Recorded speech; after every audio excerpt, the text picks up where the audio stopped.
Welcome to episode 293 of the Selling Your Screenplay podcast. I'm Ashley Scott Myers, screenwriter and blogger over at sellingyourscreenplay.com. Today I'm interviewing writer and director Richard Bates Jr. He is a writer and director who just did a cool horror film called Tone Deaf. We'll be talking through his career. He's written and directed 4 features, and then of course we'll dig into this new film as well. So stay tuned for that interview.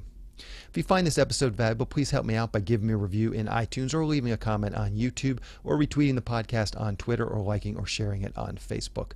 These social media shares really do help spread word about the podcast, so they're very much appreciated. Over on iTunes, I want to thank Michael Tula, who left me a very nice review. Thank you very much, Michael, for that. It is appreciated to see some people out there getting value out of the podcast, so thank you for taking the time to leave those nice reviews. If you have a minute, please do go to iTunes and leave some feedback. If there's a comment you want to make to me privately, that's totally fine too and appreciated. You can always email me at info@sellingyourscreenplay.com. Any and all feedback is very much appreciated. These iTunes reviews really are helpful. It gets the podcast listed in more places in iTunes, so it reaches a broader audience. So if you do get something out of the podcast and do have a minute, please do just leave a nice review. Anyway, thanks again, Michael, for taking the time to leave some of that feedback. Any websites or links that I mentioned in the podcast can be found on my blog in the show notes. I also publish a transcript with every episode in case you'd rather read the show or look at something later on. You can find all the podcast show notes at www.sellingyourscreenplay.com/podcasts, and then just look for episode number 293. If you want my free guide, How to Sell a Screenplay in 5 Weeks, you can pick that up by going to sellingyourscreenplay.com/guide. It's completely free. You just put in your email address and I'll send you a new lesson once per week for 5 weeks, along with a bunch of bonus lessons. I'll teach you how to write a professional logline and query letter and how to find agents, managers, and producers who are looking for material.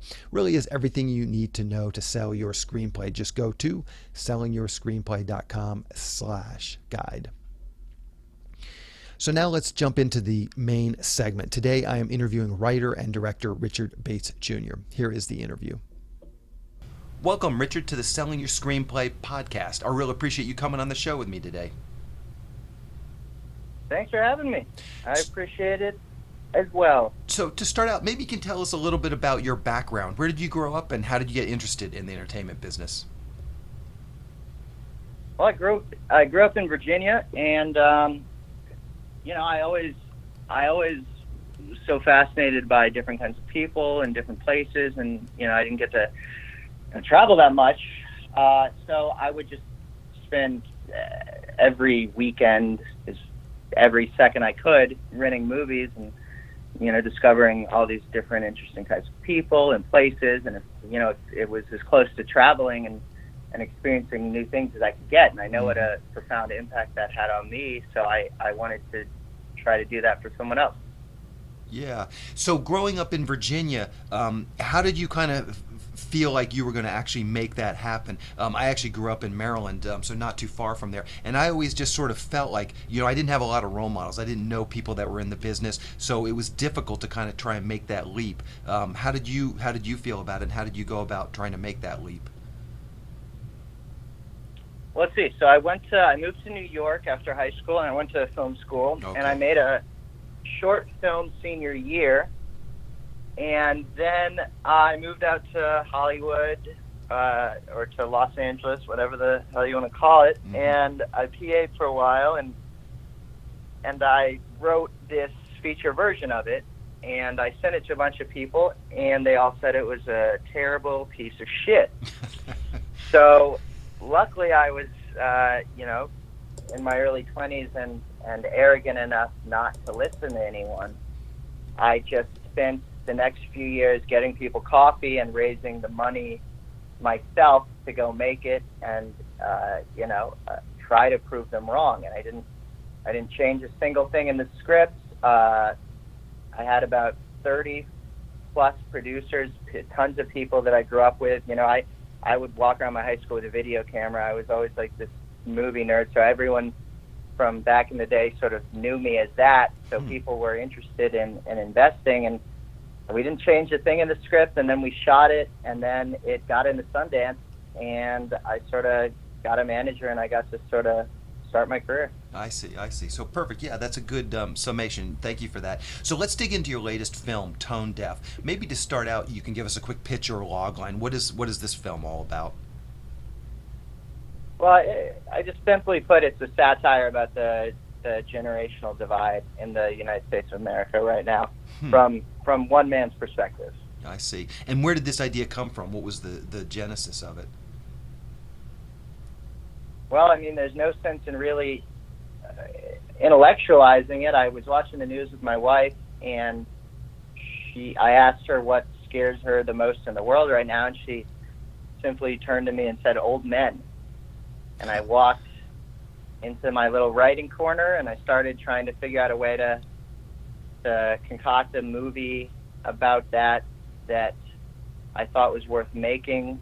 And so, I guess from a story perspective and a structural perspective, I was mostly inspired by music, right? I'm out there every week trying to sell scripts, ideas, and you really have to work with, 5 or 6 story structures if you do want to get something sold, it's crazy now because there's more content being made than ever, but my experience is that the rules are more rigid than ever. So music excites me more than anything right now because there are no rules. I mean, experimentation is almost mainstream when it comes to music. No one ever complains about a rain stick being in the background of an indie rock song.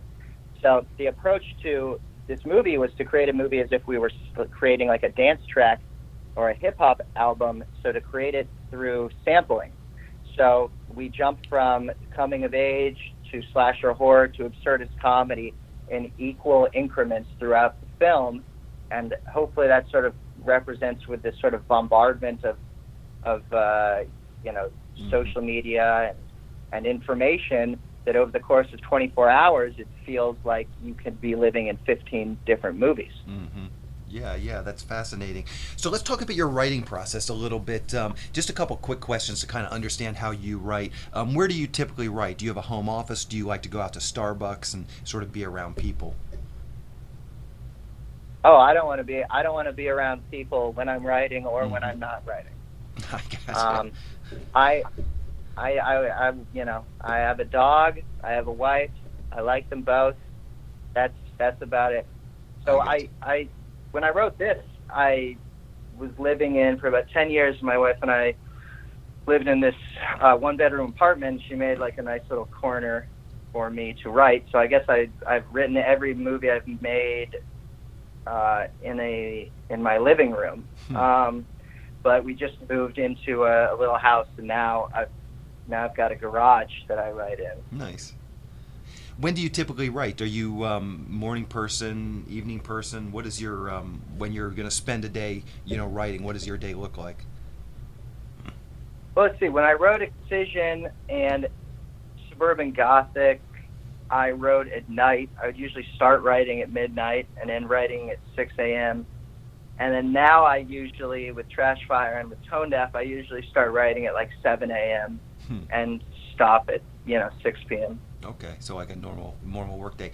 How much time do you spend sort of preparing when you're writing a script? And we can use Tone Deaf as sort of the example. How much time do you spend doing the outline, the index cards, versus how much time are you actually in final draft, actually writing the pages? I usually spend, let's see, with my earlier films, right, they're sort of sequenced. There's A, B, and C, and then it's progressive vignettes. These films, especially a film like Tone Deaf, it's your more typical story structure. So I spent a good amount of time with that. And what makes it different is if I were to have shot Tone Deaf straightforward and grounded and not created sort of this heightened reality, this sort of and added a satirical bent. Basically, I think what I'm trying to say is, if you want to get away with these tonal shifts and all these crazy things, you have to have a very tight structure, and then you can start subverting it. But usually now I start with a very basic structure, plot it all out, and then I start rearranging the puzzle pieces, and I start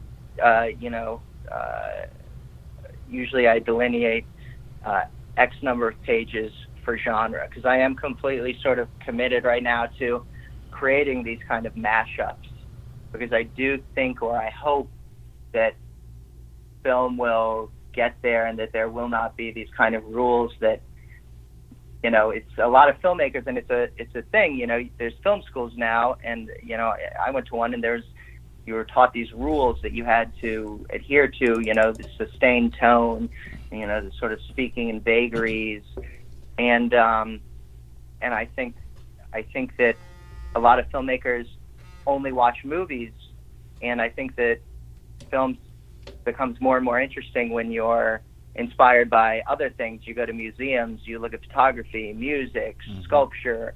You know, I think you have to have a well-rounded sort of artistic background to attempt to do anything sort of interesting.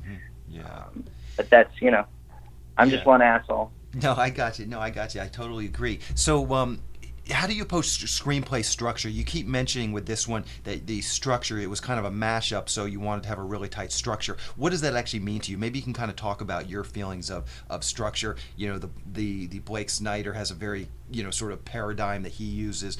How do you feel about that? Maybe just sort of your take on structure in general and what you did with Tone Deaf. Well, yeah, I mean, I'm sure I hit most of those save the cat beats, right? The first go round. And then it's, you know, you can only do so much with that. I don't have these grand aspirations to make the next Hollywood blockbuster. You know, I'm trying to create sort of a catalog of unique personal films. So I use that as a foundation, but I try to break free from it afterwards. But I think you have to start with something grounded, and you have to know structure. You have to know these things and spend a lot of time, you know, teaching yourself before you can start fucking with them. Yeah, for sure. So what does your development process look like? You wrote a draft of this script. Do you have some trusted writer, producer, director friends that you pass it to? What does that look like for you? How do you get notes, and how do you take those notes, and who do you send it to? Well, you gotta, let's see, what do I usually do? I usually knock out a first draft quickly. It's a piece of shit. And then by about the third or fourth draft, it's good enough to show someone. I see what people think, and I push it to the limit for the first time I have people see. I do things that maybe are even more bizarre than I necessarily want to, because I just want to get sort of a litmus test to see if it's even in the ballpark of maybe getting away with, and then I see what the consensus is. And I have several friends that are more that take a more Hollywood approach, and they have very valid opinions, and then I have other writer friends that are more experimental, and they have valid opinions, and I try to take everything with a grain of salt, but listen. You know, because it is important. Yeah, it is important to be able to take notes. Sure. So, how did once you had a script that you thought was pretty good, you're comfortable with it? What were those next steps to actually raising the money, getting it to producer, and getting this thing produced? Well, let's see. I sent all my scripts to my management company, Circle of Confusion. No one wanted to make it. I guess some guy called the company and asked. He said, I got a lot of money. I want to produce a movie. Send me some scripts. He picked mine. We were getting ready to go and shoot, and then he dropped out. So I lost it. And then, I usually always lose a movie once or twice before it actually happens. You just sort of get used to being fucked with. Yeah, no kidding. Or fucked over. So I mean, I don't celebrate making a movie till it's cut. I certainly don't put it out there beforehand. It feels like jinxing it. Yeah. You know, you're asking for trouble by even trying to do something as insane as this. So yeah, it just these things eventually come together, and it did. It's sort of like, I call it like the Oprah Winfrey test. It's like I could make a movie that's totally fucking insane that my mother would hate, right? Mm-hmm. But that very same movie, if Oprah Winfrey said it was good, my mom would love it. And when you have a script that is maybe weird, for instance, what happened with Tone Deaf was, I don't think it was particularly well received, then someone else expressed interest in it, then they pay closer attention to it, right? Mm-hmm. So it's completely and started to the process of getting it made. I think that's kind of how it works. Now, there's a million ways to make a movie, and there's absolutely no right way to do it. You know, you just have to do it. My next movie, I've got one sort of bigger one down the pipeline, but I've got this pagan comedy I wrote that no one would finance by virtue of the fact it's a pagan comedy. I mean, try selling that shit. Yeah.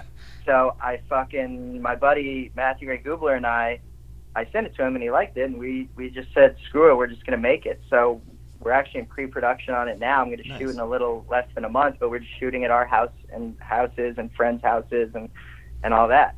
Just, you know, get sick and tired of people with more money than I'll ever see in my life complaining they can't get their movies made. You know, if I waited for the perfect situation to make one movie, I wouldn't have a single movie. Mm-hmm. So, you know, it's about doing the work, right? So I'm not going to let anyone stop me. Mm-hmm. Yeah, that's great advice, and I hope people really listen to what you just said, because I couldn't agree with you more. So how can people see Tone Deaf? Do you know what the release schedule is going to be like?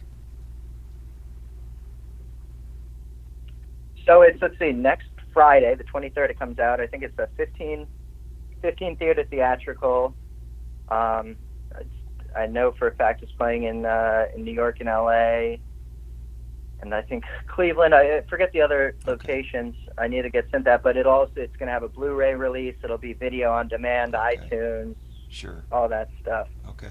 The Blu-ray looks really good, and there's a featurette on it chronicling my weight fluctuation that I think everyone will enjoy. All right, okay, we'll definitely check that out. So what's the best way for people to keep up with what you're doing? Twitter, Facebook, a blog, anything you're comfortable sharing, I will round up and put in the show notes, but you can just tell us what that is now. Yeah, there's really no good way. I mean, I don't like social media. I don't do it. It makes me sad. Okay. I'm on Facebook for 5 more days or whatever until the movie comes out, and then I'm off of it until the next one. So, Gotcha. You know, if you want to see them, I guess seek them out. If you don't, there's plenty of other movies out there. Yeah. So perfect. Well, thank you, Richard, for coming on and talking with me. Good luck with this film, and good luck with your future projects as well. Hey, thanks for having me, man. I really appreciate it. Hey, thank you. We'll talk to you later. Bye. Bye. I just want to talk quickly about SYS Select. It's a service for screenwriters to help them sell their screenplays and get writing assignments. The first part of the service is the SYS Select Screenplay database. Screenwriters upload their screenplays along with a logline, synopsis, and other pertinent information like budget and genre, and then producers search for and hopefully find screenplays they want to produce. Dozens of producers are in the system looking for screenplays right now. There have been a number of success stories come out of the service. You can find out about all the SYS Select successes by going to sellingyourscreenplay.com/success. Also on SYS podcast episode 222, I talked with Steve Deering, who was the first official success story to come out of the SYS Select database. When you join SYS Select, you get access to the screenplay database along with all the other services that we're providing to SYS Select members. These services include the newsletter. This monthly newsletter goes out to a list of over 400 producers who are actively seeking writers and screenplays.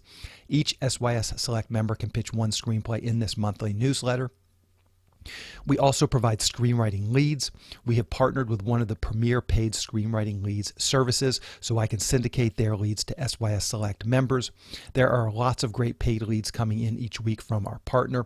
Recently, we've been getting 5 to 10 high-quality paid leads per week. These leads run the gamut. There's producers looking for a specific type of spec script to producers looking to hire a screenwriter to write up one of their ideas or properties. They're looking for shorts, features, TV, and web series pilots, all types of projects. If you sign up for SYS Select, you'll get these leads emailed directly to you several times per week. Also, you get access to the SYS Select forum, where we will help you with your logline and query letter and answer any screenwriting related questions that you might have. We also have a number of screenwriting classes that are recorded and available in the SYS Select forum.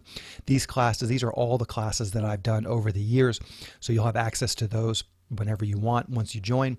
The classes cover every part of writing your screenplay, from concept to outlining to the first act, second act, third act, as well as other topics like writing short films and pitching your projects in person. Once again, if this sounds like something you'd like to learn more about, please go to sellingyourscreenplayselect.com. Again, that is sellingyourscreenplayselect.com. On the next episode of the podcast, I'm going to be interviewing director Sean Koo. He just directed a film called A Score to Settle, and we talk about this film and what he looks for in a screenplay. So keep an eye out for that episode next week. To wrap things up, I just want to touch on a few things from today's interview with Richard. I thought it was interesting that his next film is going to be a small, micro-budget indie film. I admire that attitude just so much. Almost everyone who's ever worked in Hollywood has trouble getting films financed, and I think it's great that he's not going to wait around for something to happen. He's not going to wait around for someone to greenlight him. He's going to greenlight himself on whatever budget he can pull together. And I think this is really a great attitude, and I think it's the attitude you really need in this business if you're going to be successful. Hopefully you're not in this just for the money, so the love of doing a cool project, even if it doesn't make any money, hopefully that appeals to you. And I think ultimately doing what Richard said, building a body of work that you're proud of, can only lead to good things. Even if those good things are just feeling creatively fulfilled, getting out there, doing the work, pushing stuff out there for the world to see, that's moving your career forward. And it doesn't always feel like it. Doing a short film, it may not make it into Sundance or some of these other things, but it may feel like a disappointment in some regards, but trust me, if you're doing consistently doing work and consistently getting better, people will eventually notice, and you will make contacts, you will build a network of people, and you will move up the ladder. So really go out there, make your short film, make your micro budget feature. In this day and age, there's really no excuses for not doing it, whatever budget level you can. Cameras, editing equipment, all this stuff is inexpensive and readily available. Anyway, that's the show. Thank you for listening.